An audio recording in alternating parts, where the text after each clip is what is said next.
Section 1. The unseen danger. Understanding the mass exodus. Imagine a city, millions of people. Now imagine a single event that makes them all want to leave, at once. This is a mass exodus. It's not something from a disaster film. It's a very real possibility.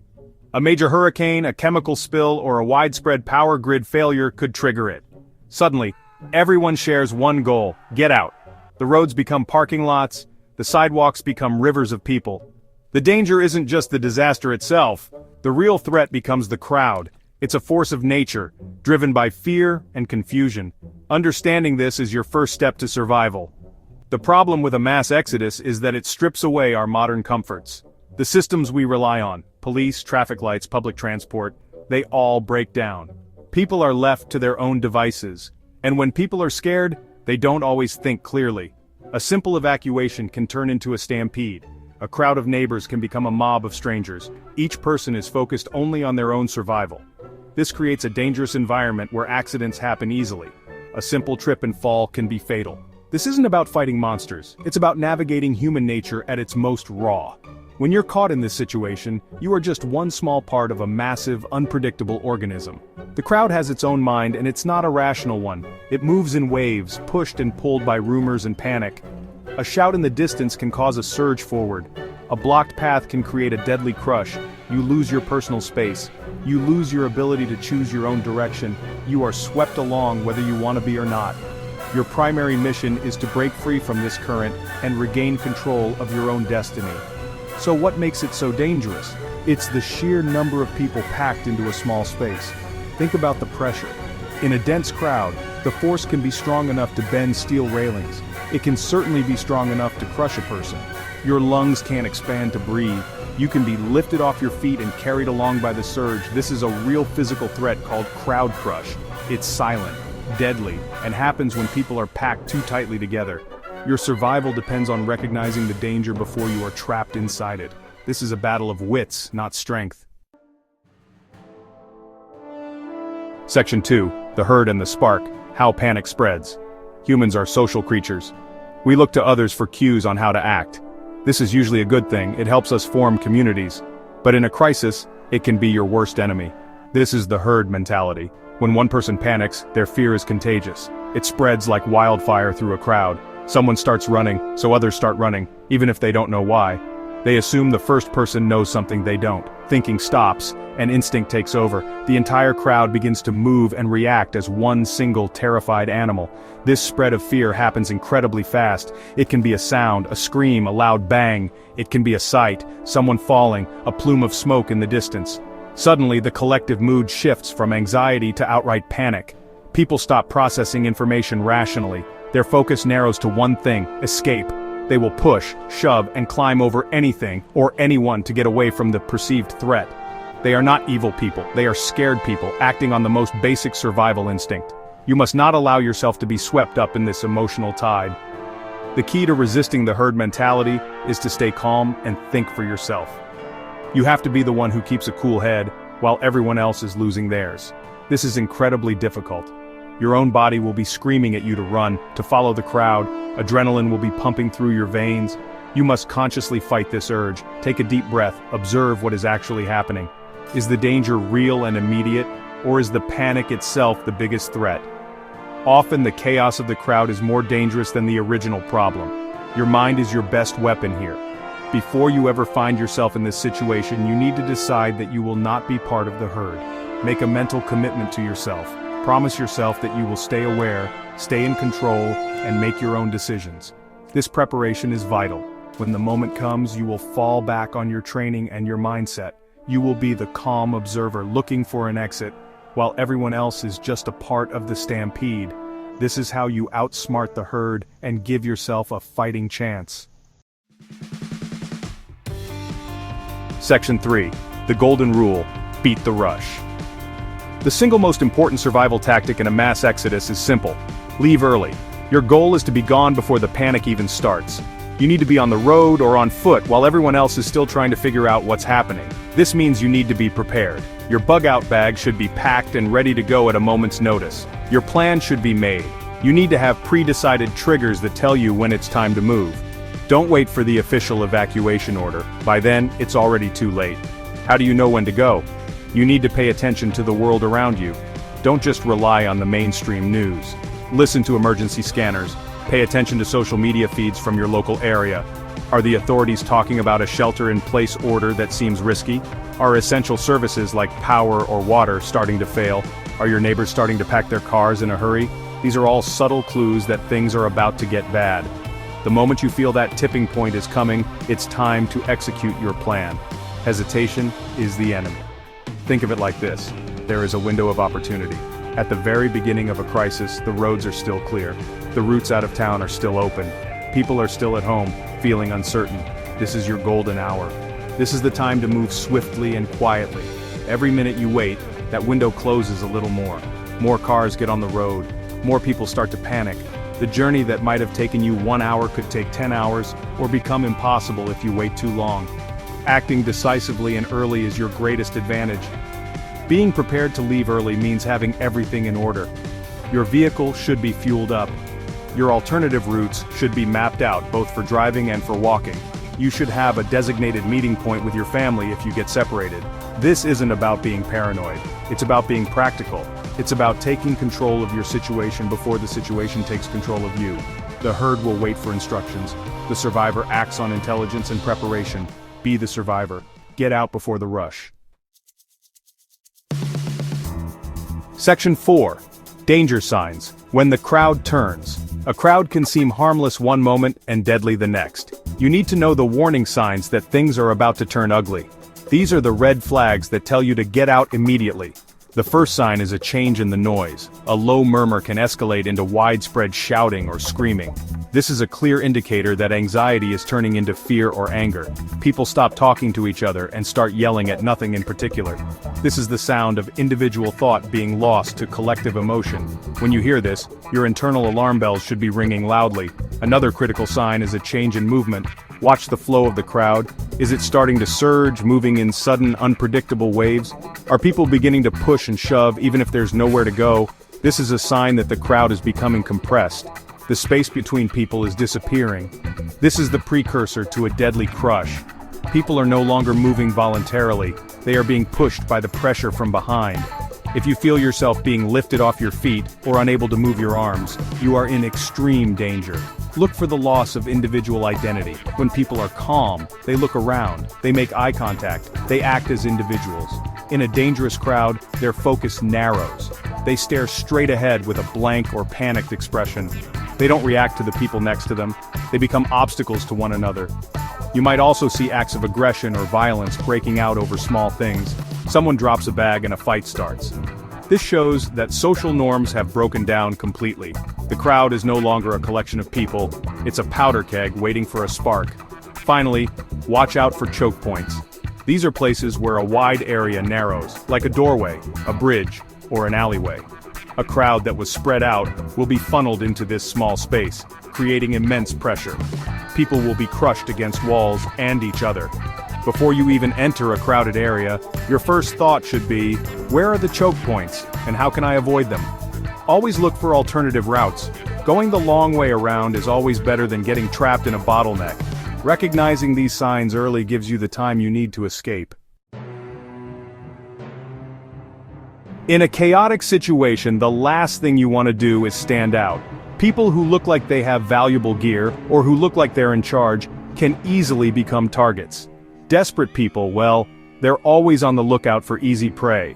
Your goal is to become the gray man. This means blending in so completely that honestly, nobody gives you a second glance. You want to be forgettable. This all starts with your clothing. Avoid bright colors. Instead, wear neutral, earthy tones like gray, brown, or navy blue. And yeah, avoid military-style camouflage because that can make you look like a threat or a source of supplies. Your behavior is just as important as your clothing. Move with a purpose, but don't rush. Rushing, it just attracts attention. Walk at a steady, average pace. Keep your head up and scan your surroundings, but don't make direct, prolonged eye contact with strangers. That can be seen as a challenge. Don't carry your expensive-looking gear out in the open. Keep your supplies in a plain, unassuming backpack. If you have a map, consult it discreetly. Don't look lost and confused, but also don't look like you have all the answers. You want to project quiet confidence and nothing more. The gray man concept, it's really about psychology. You're trying to slide through the cracks of people's attention. Most people in a panic are only looking for two things: threats and opportunities. You want to appear as neither. Don't engage in arguments. Don't offer help unless it is absolutely necessary and safe to do so. Don't draw attention to yourself in any way. If a group is agitated, give them a wide berth. If someone tries to talk to you, be polite but brief. Give them no reason to remember you or to follow you. Think about your entire profile. A brand new, top-of-the-line hiking backpack just screams "I have supplies." An old, slightly dirty school backpack, though, doesn't. A shiny new knife on your belt is basically an invitation for trouble. The same knife hidden inside your bag is a tool only you know about. The art of being a ghost is a constant practice in humility and awareness. It's about suppressing your ego and focusing on one thing only, moving from point A to point B without becoming a person of interest. In the world of survival, being boring is honestly a superpower. If you find yourself trapped in a dense crowd, you need a strategy to get out. Don't fight the current head-on. You will exhaust yourself and make no progress. Instead, you need to move with it, but diagonally. Think of it like swimming out of a riptide in the ocean. You move parallel to the shore until you are out of the strongest pull. In a crowd, you move with the flow of people, but constantly work your way toward the edge. Find the path of least resistance. Look for the small gaps between people and aim for them. This slow, steady progress is much more effective than brute force. Your posture is critical. Stand firm and keep your feet in a wide stance for better balance. Keep your arms up in front of your chest in a boxer-like position. This serves two purposes. First, it protects your chest and lungs from the pressure of the crowd, giving you a small pocket of air to breathe. Second, it allows you to use your arms as a frame to create a little bit of space around you. Don't use your arms to push people aggressively. Use them to shield yourself and to gently guide yourself through the gaps. You are a ship navigating through a sea of icebergs, not an icebreaker. Secure your belongings. A backpack is essential, but it can also be a liability. Wear it on your front if the crowd is extremely tight.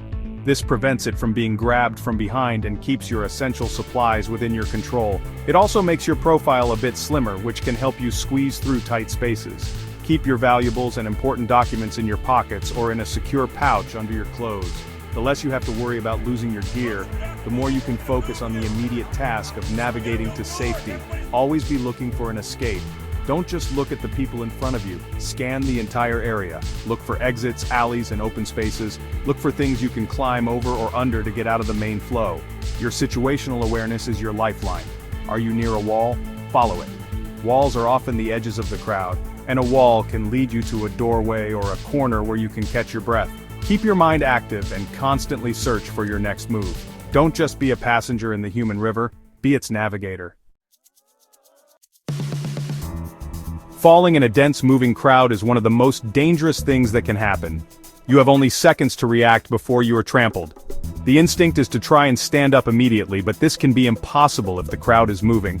If you fall, do not lie flat on your back or stomach. You will be a flat surface that is easy to step on. The most important thing is to protect your head and your vital organs. Your first move should be to protect yourself, not to stand up. This buys you precious time. If you fall and cannot get up immediately, curl into a ball. Get onto your side. Bring your knees up to your chest. Clasp your hands behind your neck and tuck your head in. This position, like a boxer bracing for a body blow, protects your head, neck, and organs. It makes you a smaller, more compact object. It is harder for people to step on you, and they are more likely to stumble over you instead. This creates a small disruption in the flow of the crowd around you, which might give you the moment you need to recover. From this protective position, you need to work your way out of the main flow of traffic. Don't try to stand up in the middle of the surge. Instead, try to crawl or roll towards the nearest solid object, like a wall, a pillar, or a large piece of debris. Use the legs of the people around you as cover if you have to. Keep moving towards the edge of the crowd. Once you reach a place with less pressure, you can try to get to your feet. Use the wall or object to help pull yourself up. Do it quickly, and then continue moving to a safer location. This is a terrifying situation, and panic is your enemy. You must force yourself to think clearly. Remember the steps: fall, curl, protect your head, and crawl to the edge. Practice this in your mind. Visualize it. If it ever happens, your body will have a better chance of reacting correctly because you have rehearsed it mentally. Surviving a fall in a crowd is not about strength, it's about a quick, correct reaction. Your life depends on those few seconds. Don't waste them on panic. At some point, vehicles will become useless. Every major road out of a city will become a massive parking lot. This is inevitable. When you see total gridlock, staying in your car is no longer an option. It becomes a metal box, a trap. You must be mentally prepared to abandon your vehicle and continue on foot. This is a difficult decision, but a necessary one. Your car has served its purpose. Now your own 2 feet are your best mode of transportation. This is why your bug-out bag is so important. It contains everything you need to survive without your car. Moving on foot opens up new possibilities, but also new challenges. You're no longer limited to roads. You can cut through parks, follow railway lines, or walk along riverbanks. These alternative routes are your new highways. They will be less crowded than the main roads. Study maps of your area now before you need them. Look for these green corridors and blue lines that can get you out of the urban jungle. Understand the terrain. A railway line is a direct path, but the uneven ground can be tough on your ankles. A park is open, but may offer less cover. As you move, you will encounter different environments. In a dense urban area, you will need to navigate through alleys and buildings. In the suburbs, you might cut through backyards and wooded areas. Be mindful of obstacles. A high fence can block your path. A river can be impossible to cross. This is where your preparation pays off. A good pair of bolt cutters in your bag can deal with a chain link fence. A length of rope can help you navigate a steep embankment. Think like an adventurer. Every obstacle has a solution if you are creative and prepared. The journey on foot will be slow and tiring. You must pace yourself. Rest when you need to, but do it in a secure location, out of sight. Conserve your energy and your supplies. Water will be your most critical resource. A good water filter is worth its weight in gold. Moving on foot is a marathon, not a sprint. It is a true test of your endurance and your will to survive. The gridlock may stop the cars, but it doesn't have to stop you. It's just the next phase of your journey to safety. The greatest challenge in any survival situation is not the environment or the crowd. It is the battle that takes place inside your own head. Fear, despair, and exhaustion are enemies that can defeat you long before thirst or hunger do. You must cultivate mental resilience. This means accepting the reality of the situation, no matter how grim, and focusing on what you can control. You cannot control the crowd. You cannot control the disaster, but you can control your own actions, your own breathing, and your own thoughts. Focus on the next small, achievable task.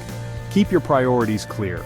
In a mass exodus, your only goal is to get yourself and your loved ones to a place of safety. Everything else is secondary. Don't get sidetracked by anger or arguments. Don't risk your safety for material possessions. Let go of things that don't matter. Your clarity of purpose will be your compass, guiding you through the chaos. Remind yourself of what you are fighting for. This will give you the strength to keep going when your body wants to quit.